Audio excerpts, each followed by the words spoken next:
Charlotte's Web, Chapter 17, Uncle. When they pulled into the fair grounds, they could hear music and see the Ferris wheel turning in the sky. They could smell the dust of the racetrack where the sprinkling cart had moistened it. And they could smell hamburgers frying and see balloons aloft. They could hear sheep bleating in their pens. An enormous voice over the loudspeaker said, "Attention, please! Will the owner of the Pontiac car license number H2439 please move your car away from the fireworks shed?" "Can I have some money?" asked Fern. "Can I too?" asked Avery. "I'm going to win a doll by spinning a wheel and it will stop at the right number," said Fern. "I'm going to stir a jet plane and make it bump into another one." "Can I have a balloons?" asked Fern. "Can I have a frozen custard and a cheeseburger and some raspberry soda pop?" asked Avery. "You shouldn't be quiet till we get the pig unloaded," said Mrs. Arabelle. "Let's let the children go off by themselves," suggested Mr. Arabelle. "The fair only comes once a year." Mr. Arabelle gave Fern 2 quarters and 2 dimes. He gave Avery 5 dimes and 4 nickels. "Now run along," he said. "And remember, the money has to last all day. Don't spend it all the first few minutes, and be back here at the truck at noontime, so we can all have lunch together. And don't eat a lot of stuff that's going to make you sick to your stomachs. And if you go in these swings," said Mrs. Arabelle, "you hang on tight. You hang on very tight. Hear me?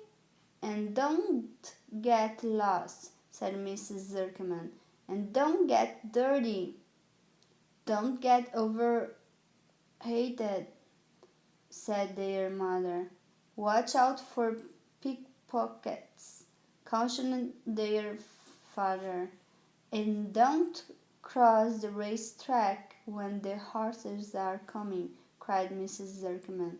The children grabbed each other by the hand and danced off in the direction of the merry-go-round, toward the wonderful music and the wonderful adventure and the wonderful excitement, into the wonderful Midway, where there would be no parents to guard them and guide them, and where they could be happy and free and do as they pleased. Mrs. Arabelle stood quietly and watched them go. Then she sighed. Then she blew her nose. "Do you really think it's all right?" she asked.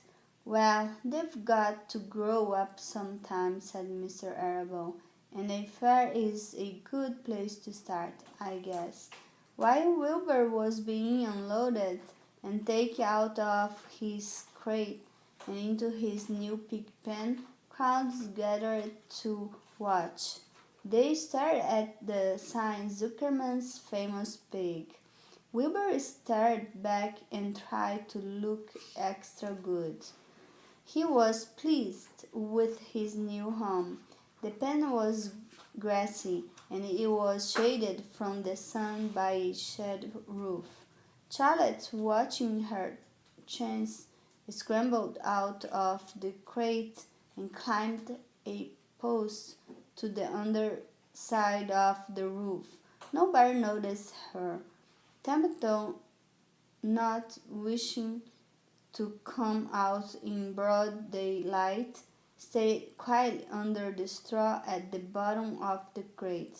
Mr. Zuckerman poured some skim milk into Wilbur's trough, pitched clean straw into his pan, and then he and Mrs. Zuckerman and the Arabelles walked away towards the cattle barn to look at the purebred cows and to see the signs. Mr. Zuckerman particularly wanted to look at the tractors. Mrs. Zuckerman wanted to see a deep freeze. Lurville wandered off by himself, hoping to meet friends and have some fun on the midway. As soon as the people were gone, Charlotte spoke to Wilbur. "It's a good thing you can't see what I see," she said. "What do you see?" asked Wilbur. "There is a pig in the next pen and he is enormous. I'm afraid he is much bigger than you are. Maybe he's older than I am and has had more time to grow," suggested Wilbur. Tears began to come to his eyes. "I'll drop down and have a closer look," Charlotte said. Then she crawled along a beam till she was directly over the next pen. She let herself down on a drag line until she hung in the air just in front of the pig's snout. "May I have your name?" she asked politely. The pig stared at her. "No name," he said in a big, hearty voice. "Just call me Uncle." "Very well, Uncle," replied Charlotte. "What is the date of your birth? Are you a spring pig?" "Sure, I am a spring pig," replied Uncle. "What did you think I was? A spring chicken?" "Ho, ho, that's a good one, eh, sister?" "Middly funny," said Charlotte. "I've heard funnier ones, though. Glad to have met you, and now I must be going." She ascended slowly and returned to Wilbur's pen. "He claims he is a spring pig," reported Charlotte, "and perhaps he is. Perhaps he is. One thing is certain, he has a most unattractive personality. He is too familiar, too noisy, and he cracks weak jokes. Also, he is not anywhere near as clean as you are, nor as pleasant. I took quite a dislike to him in our brief interview. He is going to be a hard pig to beat, though, Wilbur, on account of his size and weight. But with me helping you, it can be done." "When are you going to spin a web?" asked Wilbur. "This afternoon, late, if I'm not too tired," said Charlotte. "The least thing tires me this day. I don't seem to have the energy I once had. My age, I guess." Wilbur looked at his friend. She looked rather swollen and seemed listless. "I'm awfully sorry to hear that you are feeling poorly, Charlotte," he said. "Perhaps if you spin a web and catch a couple of flies, you'll feel better." "Perhaps," she said wearily, "but I feel like the end of a long day." Clinging upside down and the ceiling, she settled down for a nap, leaving Wilbur very much worried. All morning people wandered past Wilbur's pen. Dozens and dozens of strangers stopped to stare at him and to admire his silky white coat, his curly tail, his kind and radiant expression. Then they would move on to the next pen where the bigger pig lay. Wilbur heard several people make favorable remarks about Uncle's great size. He could help he couldn't help overhearing these remarks, and he couldn't help worrying.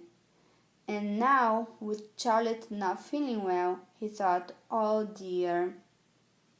All morning Templeton slept quietly under the straw. The day grew fiercely hot. At noon the Zircomans and the Arabels returned to the pig pen. Then a few minutes later Fern and Avery showed up. Fern had a monkey doll in her arms and was eating Cracker Jack. Avery had a balloon tied to his ear and was chewing a candied apple. The children were hot and dirty. Isn't it hot? Said Mrs. Zircman. It's terrible hot, said Mrs. Arable, fanning herself with an advertisement of a deep freeze. One by one they climbed into the truck and opened lunch boxes. The sun beat down on everything. Nobody seemed hungry. Where are the judges going to decide about Wilbur? Asked Mrs. Zircman. Not till tomorrow, said Mr. Zircman. Lurvy appeared carrying an Indian blanket that he had won. That's just what we need, said Avery. A blanket. Of course it is, replied Lurvy, and he spread the blanket across the sideboards of the truck so that it was like a little tent. The children sat in the shade under the blanket and felt better. After lunch they stretched out and fell asleep.